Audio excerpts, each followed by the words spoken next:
সেন্টারমণির কাছের দেয়ালগুলো ভাঙা, কাচগুলো ছিটকে পড়ে আছে ফ্লোরে জুড়ে। আরিফের ক্লান্ত দৃষ্টি খুঁজে বেড়াচ্ছে তার ময়না পাখিকে। কোথাও সে আরিফ তাকে কেন দেখতে পাচ্ছে না। আরিফ ধীর পায়ে এগাতে এগাতে দেখতে পায় সোফার সামনে নিথুর দেহের মতো পড়ে আছে মায়ার দেহ। আরিফ দৌড়ে যায় মায়ার কাছে। আরিফ বসে পড়ে ফ্লোরে মায়ার মাথার কাছে। মায়ার মাথা নিজের কোলে নিয়ে বসে। মায়ার মুখের দাগগুলো দেখে আরিফের রুহু কেঁপে ওঠে। আরিফ মায়াকে ডাকতে থাকে, মায়া, এই মায়া, কি হয়েছে তোর? দেখ, আমি আসছি। মায়া, এই মায়া, চোখ খোল। মায়া, বেশি ব্যথা পাইছিস কলিজা? মায়া ক্ষত স্থানে আলতো হাত বুলিয়ে দিয়ে বলে আরিফ। হঠাৎ আরিফ মায়াকে পাশ কোলে করে নেয়। সিঁড়ি দিয়ে দোতলায় উঠতে উঠতে ম্যাককে উদ্দেশ্য করে বলে, ম্যাক। আরিফ কথা শেষ করার আগে ম্যাক বলে, তুই যা, আমি দেখছি। আরিফের লোকজনকে বের করতে 1 ঘন্টার সময় লাগেনি। কে সেন্টারমণিতে হামলা করেছিল তা বের করতে। ক্যাকেল আরিফের পুরনো শত্রু, সেই হামলা করেছিল। এর সাথ দিয়েছিল আরিফের সিকিউরিটি গার্ডের সকলে। তারা যে ইচ্ছে করেছিল তা নয়, তাদের পরিবারের সকলকে জিম্মি করে তাদেরকে এই কাজের জন্য রাজি করানো হয়েছে। না হলে তারা কেন শুধু শুধু নিজের জান নিয়ে খেলবে? আরিফের সাথে বেইমানি করলে তাদের মৃত্যু অবিধার্য। তবুও নিজেদের পরিবারের জান বাঁচাতে তাদের এই কাজ করতে হয়েছে। পরিবার বাঁচালেও তাদের রক্ষ নেই। প্রতিটা গার্ডের মৃত্যু হয়েছে আজ আরিফের হাতে। আরিফ বলেছিল, আজ মায়া কিছু হলে সবাইকে জবাই করবে। সবাইকে না করলেও এর পিছনে লোকগুলোকে করেছে। নিজ হাতে তার কাস্টমাইজেরা চাপাতি দিয়ে কসাইরা যেভাবে গরু জবাই করে ঠিক সেইভাবে মানুষগুলোকে জবাই করেছে। আরিফের পুরো শরীর মানুষের রক্তে ভিজে আছে। শরীর বেয়ে ঘামের মতো মানুষের রক্ত ঝরছে। আরিফ নিজের মেম্বারদের গাড়ির সর্বোচ্চ গতিতে চালিয়ে যাচ্ছে ক্যানেল এর বাড়ির উদ্দেশ্যে। যখন থেকে শুনছে এসব কিছু ক্যানে করিয়েছে, রাগে তার পায়ের রক্ত মাথায় উঠে গিয়েছে। আজ হয় ক্যানে এই দুনিয়ায় থাকবে, নয়তো সে। আজকে আরিফের হাতে ক্যাকেলকে মারতেই হবে। আরিফের গাড়ির পিছনে আরও 6টি কালো রঙের গাড়ি। তাদের গাড়ির গতি সর্বোচ্চ। তাদের গাড়ি এসে থামল একটি বিলাসবহুল বাড়ির সামনে। তাদের গাড়ি থামতেই ক্যাকেল এর লোকজন তাদের হামলা করতে চাইলেও আরিফের লোকজন বেশি থাকায় তারা পিছুপা হয়। আরিফ রাগে হেঁটে যাচ্ছে আগে আগে। তার পিছনে রিক, ম্যাক, জুলিয়া ও নিকি এবং তাদের চারপাশে বন্দুক হাতে তাদের লোকজন। বাড়ির ভেতর ঢুকতে শুরু হয় যা এক প্রকার যুদ্ধ। ক্যাকেলের বাড়ির আসবাবপত্র গুলো গুলির আঘাতে ভেঙে চুরে ছিটকে পড়তে থাকে। আরিফ চিৎকার করে ক্যাকেলকে ডাকতে থাকে, ক্যাকেল মাতা, কই তুই? ক্যাকেল, কই তুই? ক্যাকেল। আরিফ এদিক ওদিক সেদিক তাকালে ক্যাকেল এর ছোট্ট ভাইকে দেখতে পায় হুইল চেয়ারে বসে থাকতে। ক্যাকেল এর পরিবার বদলে ওর ছোট্ট বোন ও ভাই এছাড়া আর কেউ নেই। আরিফ হাত ইশারা করে তার দলের লোকজন বন্দুক নামায়। আরিফ তার হাতে থাকে চাপাতি ঝুলিয়ে ধীর পায়ে হেঁটে যায় ছেলেটির দিকে। ছেলেটি আরিফের দিকে তাকিয়ে ভয়ে দৃঢ়িত কাঁপছে। তার চোখ দুটো কঠোর থেকে বের হয়ে আসার উপক্রম। ছেলেটা শারীরিকভাবে প্রতিবন্ধী। জন্ম থেকে হাঁটতে পারে না। আরিফ ধীর পায়ে গিয়ে ছেলেটির পায়ের কাছে বসে পড়ে। তার হাতে থাকা চাপাটিটি রেখে ছেলেটির হাতের ওপর রক্তের মাখা সেই চাপাটি রেখে ছেলেটির ভয়ে আরও কেঁপে ওঠে। ছেলেটির বয়স কতই আর হবে, 17। এর উপর সে শারীরিকভাবে অসুস্থ। ভয় তাকে সম্পূর্ণরূপে গ্রাস করে ফেলেছে। আরিফকে দেখেও তার ভয় লাগছে। আরিফের পুরো শরীর রক্তে ভেজা।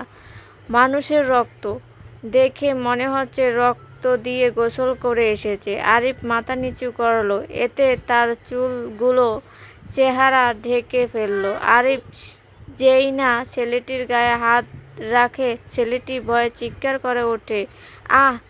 আরিফ গাঢ় কণ্ঠে প্রশ্ন করে, তোর ভাই কই?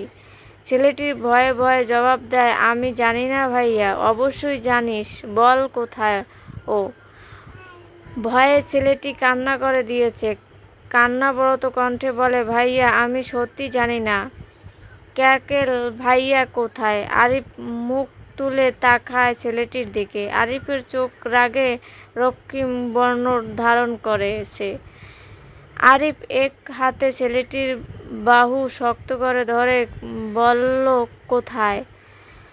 কান্নাবরত কণ্ঠে ছেলেটি, আমি সত্যি জানি না। জানিস না?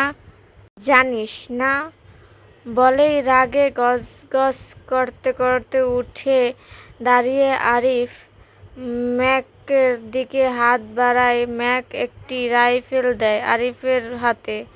আরিফ রাইফেলের ট্রিগারের চাপ দিয়ে ধরে সিংহের গর্জনের মতো বলতে আরম্ভ করে, ক্যানেল কই? তুই যদি সামনে না আসিস তোর ভাই আজকে শেষ। ক্যানেল কই তুই? সামনে আয়, না হলে তোর ভাই আজকে মরবে। আরিফ এভাবে অনেকটা সময় পাগলের মতো চিৎকার করলেও ভিতর থেকে কেউ বেরিয়ে আসে না। আরিফ হঠাৎ কণ্ঠস্বরে ও নিচে করে বলে, ওয়েট, তোর বোন কই? তোর বোন কই? ছেলেটির কাঁপা গলায় বলে, ইতালি জুপুরা বাসা খোঁজ, দেখ ওর বোন কই লুকাইয়া আছে। আরিফের আদেশ পেতেই তার দলের অর্ধেক লোকজন পুরো বাড়ি তন্ন তন্ন করে খুঁজতে থাকে ক্যানেল এর বোনকে, কিন্তু কোথাও পায় না। অবশেষে ব্যর্থ হয়ে ফিরে এসে আরিফকে জানায় এই কথা। আরিফ বন্দুক নিয়ে কপাল চুটকে বলে, ছড়িরন, তোকে আজ সত্যি মারতে হবে। ছোট ভাইয়ের মতো ছিলি, তোকে মারতে একটু কষ্ট লাগবে, কিন্তু তোর ভাইয়ের খোঁজ পেতে গেলে যে তোকে মরতেই হবে। কানটাকে তবেই মাথা আসবে। ছেলেটি আকুতি করে বলে, আমি তো কিছু করিনি, আমাকে কেন মারবে ভাইয়া? আরিফ রনের হাঁটুর কাছে গিয়ে হাঁটু গেড়ে বসে ফিসফিস করে বলে, মায়াও কিছু করেনি, তাও ওর ভাই ওকে মেরেছে। এখন আমিও তোকে মারবো, এরপর তোর ভাইকে মারবো, তোকে খুব কষ্টের মৃত্যু দিব রন। আগু পুড়ে মরবি তুই। ঠিক 5 মিনিট পর তোর মৃত্যুর প্রতিশোধ নিতে তোর ভাই আসবে আমার কাছে। তখন তোর ভাইকে তোর থেকেও 1000 গুণ কষ্ট দিয়ে মারবো। উপরে ভালো থাকিস, চিন্তা করিস না, তোর ভাই তাড়াতাড়ি আসবে তোর কাছে। বলেই আরিফ চলে আসে সেখান থেকে। ক্যাকেল এর বাড়ি থেকে বের হয়ে আরিফ ও তার দলবল হেঁটে বেশ দূরে আসতেই ক্যাকেল এর বাড়িতে বিশাল বিস্ফোরণ হয়। দাউ দাউ করে আগুন জ্বলতে থাকে। আরিফ একটা সিগারেট ধরায়, সিগারেটের ধোঁয়া ছেটে বলে, ক্যাকেল, I am waiting for you. Arif যখন সেন্টার মনিতে ফিরে তখন প্রায় সকাল হয়ে গিয়েছে। সূর্য উঁকি দিয়ে শুরু করেছে। সেন্টার মনির ভাঙা চোরা ঠিকঠাকের কাজ চলতেছে। আরিফ গিয়ে আগে শাওয়ার নিল প্রায় 40 মিনিটের। গোসল করে বের হতেই শরীর ছেড়ে দেয়। বড্ড কাহিল লাগছে, আর হাঁটতে পারবে না বোধ হয়। হঠাৎই মাথায় চক্কর দিয়ে আরিফ ধপ করে বসে পড়ে, মাথায় হাত দিয়ে মাথা ঘুরছে, সবকিছু কেমন অবস্থা হয়ে আসছে, আবার পরিষ্কার হয়ে যাচ্ছে, মাথাটাও ঘুরছে। আরিফ ফ্লোরে প্রায় বসে প্রায় 30 সেকেন্ড এর মতো। সব কিছু স্বাভাবিক হতেই মাথা ঝাড়া দিয়ে উঠে দাঁড়ালো, নিজের রুমের থেকে বের হয়ে গেল মায়ার রুমে। নরম বিছানা, কেমন আরাম করে শুয়ে আছে মায়া। আরিফ খানিক সময় দাঁড়িয়ে মুগ্ধ নয়নে তাকিয়ে দেখল মায়াকে। তার ময়না পাখিকে ঠিক নিষ্পাপ পাখির মতোই লাগছে। মায়া বেডের ডান দিকে শুয়েছিল। আরিফ গিয়ে মায়ার বাম পাশে শুয়ে পড়ল। মায়ার মুখ অন্যদিকে ছিল। আরিফ আলতো হাতে মায়ার মুখ নিজের দিকে ফেরালো। ফর্সা গালে ক্ষতস্থানগুলো ফুটে উঠেছে, নীলচে হয়ে আছে মুখের ক্ষতস্থানগুলো, বিশেষ করে ঠোঁটের কোণের নিচে দাগটা। আরিফ কিছুটা এগিয়ে গিয়ে মাথার ঠোঁটের কানের নিচে দাগের ওপর আলতো চুমুক খেলো। হঠাৎই মায়াকে আষ্টেপৃষ্ঠে জড়িয়ে ধরে আরিফ এতটা শান্ত করে ধরে যেন কেউ তার কাছ থেকে মায়াকে নিয়ে যাচ্ছে। নিজের ময়না পাখিকে নিজের করে নিয়ে শান্তির ঘুম দেয় আরিফ। এখন সেন্টারমণিতে বোমা ফাটলেও আরিফের ঘুম ভাঙবে না। ঘুম ভাঙলেও নিজের প্রাণ ভোমরাকে রেখে উঠে যাবে না আরিফ। বুঝলাম না, এখানে মায়াকে